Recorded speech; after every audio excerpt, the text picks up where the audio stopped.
Приятели, аз се казвам Венелин Канилов от оръжейен магазин град Козлодуй.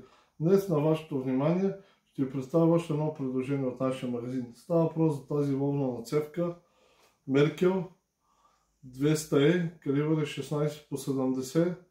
Едно наистина елегантно оръжие, популярно.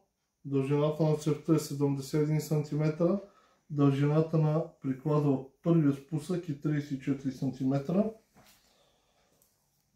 Оръжието тежи 2 кг 890 грама. За любителите на калибъра 16x70, едно елегантно предложение, добре запазено за годините си.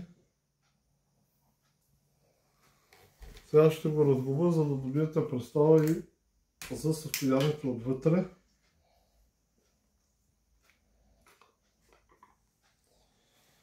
Оръжието е Q1 изработка, годината на производство 1959, ежектори, състоянието на цевите е перфектно, оръжието е стегнато, няма никакви луфтове.